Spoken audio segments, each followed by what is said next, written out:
हाय viewers, आज के इस वीडियो में हम लोग इलेक्ट्रिकल सर्किट के बारे में पढ़ेंगे। आप लोग इलेक्ट्रिसिटी चैप्टर का 6th एपिसोड देख रहे हैं। मैं कौशिक आप सभी का स्वागत करता हूं इस वीडियो में। तो जल्दी से इंट्रोडक्शन देख लेते हैं इस चीज़ का। The path which flows the current electricity through it is known as electrical circuit. तो इलेक्ट्रिकल सर्किट बेसिकली एक पाथ होता है जिसमें कि इलेक्ट्रॉन्स फ्लो होते हैं, प्रोटॉन्स फ्लो होते हैं। जो चार्ज पार्टिकल्स फ्लो होने के लिए जो पाथ हम लोग बनाते हैं उसे ही इलेक्ट्रिकल सर्किट कहा जाता है। इसमें देखिए 3 चीज़ें बहुत ही इम्पॉर्टेंट है। एक इलेक्ट्रिकल सर्किट में इन 3 चीज़ों का होना बहुत ही ज़रूरी है। पहली चीज़ है a path made of conductor. अब कंडक्टर का पाथ होना चाहिए, इंसुलेटर का पाथ बनाएंगे तो होगा ही नहीं काम। पाथ में कहीं पे इंसुलेटर नहीं होना चाहिए, इस बात का भी ध्यान रखें, क्योंकि करंट को फ्लो होने के लिए जो हम पाथ बनाएंगे वो पूरे का पूरा 100% एक कंडक्टर होना बहुत ही ज़रूरी है, ताकि उसमें फ्रीली चार्ज पार्टिकल्स मूव कर सके, इलेक्ट्रिसिटी फ्लो हो सके। दूसरी चीज़ जो कि बहुत ज़रूरत है, इसके बारे में हम इसके ऊपर डिटेल में चर्चा करेंगे अगले वीडियो में, जो कि है इलेक्ट्रोमोटिव फोर्स। एक पावर सप्लाई की ज़रूरत पड़ती है जो कि इलेक्ट्रोमोटिव फोर्स को तैयार करती है।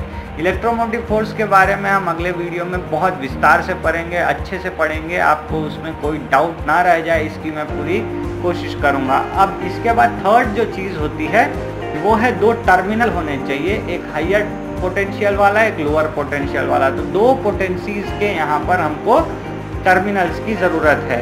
तो यहाँ पर 3 चीज़ें कौन सी देखी हमने? Path with conductor, no insulator will be there in the path. Second thing, power supply which can make electromotive force. Third thing, 2 terminals with higher and lower potential. ये 3 चीज़ें एक इलेक्ट्रिकल सर्किट में होना बहुत ही ज़रूरी है। इसके बाद हम देखते हैं इलेक्ट्रिक सर्किट जो है वो क्या काम में आता है। देखिए 2 इलेक्ट्रिक सर्किट्स होते हैं, एक प्रैक्टिकली जो हम यूज़ करते हैं जिसमें से एक्चुअली में करंट फ्लो होती है, दूसरा उसकी प्लानिंग, जो डायग्राम हम पहले बना लेते हैं कि डायग्राम ऐसे होगा, उस हिसाब से हम लोग जो है एक्चुअल सर्किट को तैयार करेंगे। तो जो हम पहले डायग्राम एक डिज़ाइन कर लेते हैं, उसके बाद में हम लोग जो है प्रैक्टिकली इलेक्ट्रिकल सर्किट को हमेशा बनाते हैं। फिजिक्स में यही होता आया है और आगे भी ऐसा ही होता रहेगा। फिजिक्स में और इलेक्ट्रिकल इंजीनियरिंग में, इलेक्ट्रॉनिक्स इंजीनियरिंग में यही चीज़ को फॉलो अप किया जाता है। अब इलेक्ट्रिक सर्किट क्या हेल्प करता है? Electric circuit helps us to draw a rough figure path which helps us to run device through electric current. तो यहाँ पे करंट इलेक्ट्रिसिटी से कोई डिवाइस को अगर रन करना हो, कैसे उसको हम लोग कंपोज करें, कॉम्पोजिशन कैसी होगी, बनावट कैसी होगी, इसका डिज़ाइन हम लोग जो है इलेक्ट्रिकल सर्किट के थ्रू डिज़ाइन करते हैं, प्लानिंग करते हैं, उसके बाद हम उसको एग्जीक्यूट करते हैं। अब इसमें देखिए 2 टाइप के इलेक्ट्रिकल सर्किट्स की बात हम करते हैं। पहला टाइप है ओपन टाइप इलेक्ट्रिकल सर्किट, दूसरा है क्लोज टाइप इलेक्ट्रिकल सर्किट। सीधी भाषा में बोला जाए तो ओपन टाइप सर्किट वो होता है जिसमें कि आप देख सकते हैं फिगर में, तार तो है, बैटरी भी है, सेल और एक बल्ब भी है, लेकिन ये चल नहीं रहा है, इसमें इलेक्ट्रॉन्स फ्लो नहीं होंगे क्योंकि ये बीच से कहीं से खाली पड़ा हुआ है, ओपन है ये। This is switch off position. जब आप स्विच ऑफ करते हैं तो 2 वायर्स जो हैं वो डिस्कनेक्ट होके रह जाते हैं। ये है स्टोरी ओपन सर्किट का। क्लोज टाइप सर्किट वो होता है जो कि एक्चुअली में पूरा सेट बंधा हुआ होता है। आप फिगर में देख सकते हैं बल्ब और सेल की 2 टर्मिनल्स यहाँ पे मौजूद है।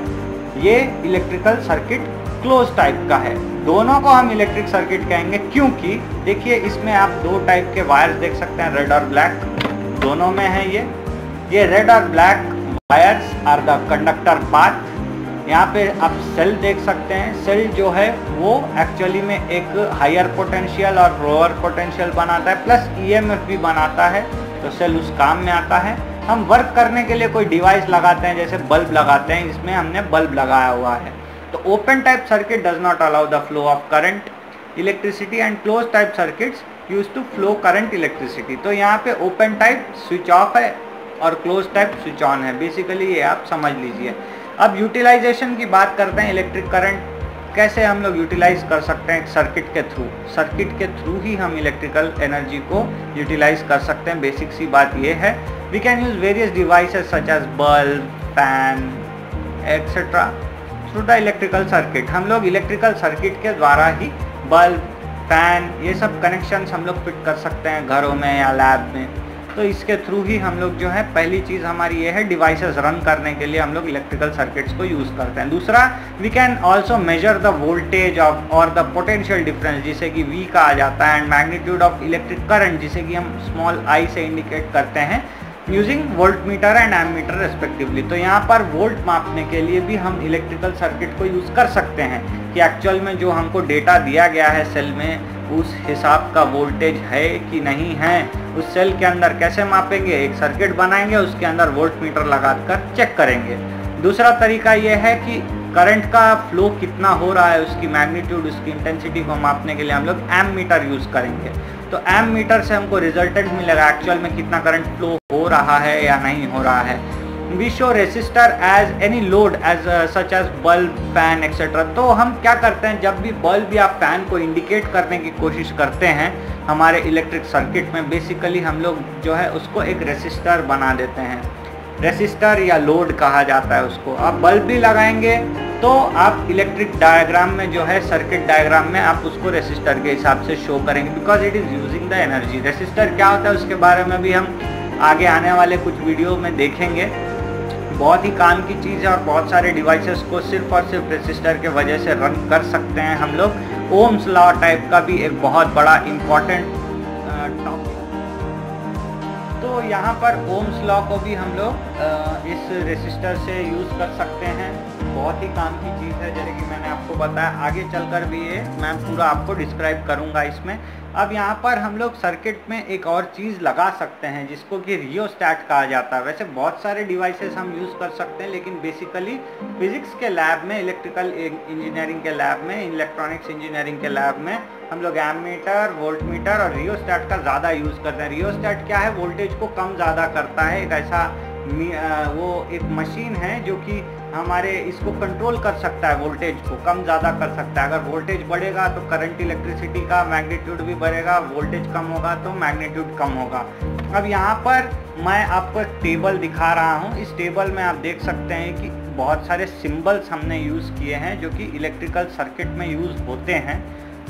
जब हम इलेक्ट्रिकल सर्किट में सेल को दिखाते हैं तो देखिए ऐसे हम लोग एक पॉजिटिव और नेगेटिव टर्मिनल दिखाते हैं। पॉजिटिव टर्मिनल का पोटेंशियल हाई होता है, इसीलिए उसका जो बार बना हुआ है, उसकी जो लकीर है वो बड़ी है, और नेगेटिव का पोटेंशियल कम होता है, इसीलिए उसकी लकीर जो है छोटी सी है। तो ये एक सेल का सिंबल है। जब हम इलेक्ट्रिकल सर्किट में एक सेल बताते हैं तो ऐसे हम लोग उसको सेल को बताते हैं।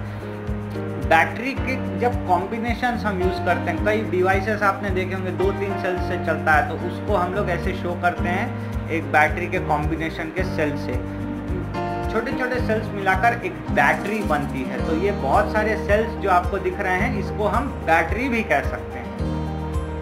ओके, अब यहाँ पर स्विच के बारे में बता रहा हूँ। देखिए, स्विच जब हम ऑफ ऑन करते हैं तो इसके दो अलग अलग यहाँ पर पिक्चर्स रहते हैं। जब ओपन सर्किट होता है, मतलब जब करंट फ्लो नहीं होता, स्विच ऑफ होता है, तो देखिए सिर्फ एक ब्रैकेट जैसा बना हुआ है। जब हम क्लोज करते हैं सर्किट को, करंट फ्लो करते हैं, उसमें स्विच ऑन करते हैं, तो देखिए उस ब्रैकेट के अंदर एक बिंदी जैसा निशान भी लगा हुआ है। तो ऐसे हम लोग करंट ऑन है कि ऑफ है इसको दर्शा सकते हैं। यहाँ पर वायर जॉइंट, अलग अलग वायर के जॉइंट्स हम लोग ऐसे बना सकते हैं। फिर उसके बाद वायर्स क्रॉसिंग विदाउट जॉइनिंग, मतलब एक वायर ऐसा है उसके ऊपर से एक वायर जा रहा है, जॉइन नहीं कर रहा है, उस वायर को कनेक्ट नहीं, जस्ट ऊपर से जा रहा है, तो उसको ऐसे बताते हैं। इलेक्ट्रिकल बल्ब को आप देख लीजिए, ये बार बार आपको यूज़ में आएगा जब भी आप सर्किट डायग्राम बनाएंगे। रेसिस्टर देखिए, मैंने आपको बताया ना, रेसिस्टर यूज़ किया जाता है बार बार इलेक्ट्रिकल सर्किट डायग्राम में। तो ये रेसिस्टर आप देख लीजिए, बहुत काम की चीज़ है। वेरिएबल रेसिस्टेंट और रियोस्टैट जिसे मैंने कहा है, यहाँ पर रियोस्टैट जो मैंने कहा था ना कि वोल्टेज अप डाउन कर सकते हैं, इससे कम ज़्यादा कर सकते हैं। तो रियोस्टैट का जो आप ऐसे देख सकते हैं कि एक एरो बना हुआ है, इसको जस्ट सरकाने से जो है ये हमको बता देता है कि कितना कम ज़्यादा है। अगर हमने दूर पे रखा रियोस्टैट को, एकदम लास्ट एंडिंग पे रखा तो ज़्यादा फ्लो होगा, अंदर रखा तो कम फ्लो होगा। ऐसा रियोस्टैट का फंक्शन है। ये रेसिस्टेंस को बढ़ाता है, बस रेसिस्टेंस को बढ़ाने से वोल्टेज अपने आप कम ज़्यादा होता है और करंट का फ्लो भी अपने आप कम ज़्यादा होता है। एम मीटर कैसे बनाते हैं देख लीजिए। एक सर्कल के अंदर ए लिख देते हैं तो वो एम मीटर है। फिर उसके बाद वोल्ट मीटर भी वैसा ही है, एक सर्कल के अंदर कैपिटल में वी लिख दिया तो ये वोल्ट मीटर है। तो आई होप आप लोग समझ गए होंगे कि इलेक्ट्रिकल सर्किट कैसे हम लोग ड्रॉ कर सकते हैं। अगले वीडियो में मैं आपको प्रैक्टिकली ड्रॉ करके बताऊंगा कि इलेक्ट्रिकल सर्किट कैसे बनाया जाता है, और उसके बाद हम चर्चा करेंगे ईएमएफ के बारे में, यानी इलेक्ट्रोमोटिव फोर्स के बारे में, जो कि एक्चुअली में करंट को फ्लो करने में मदद करती है। एक फोर्स के कारण करंट फ्लो होता है, उसकी पूरी जानकारी हम अगले वीडियो में देखेंगे। आज के वीडियो में व्यूअर्स इतना ही, मिलते हैं अगले वीडियो में। Thanks for watching.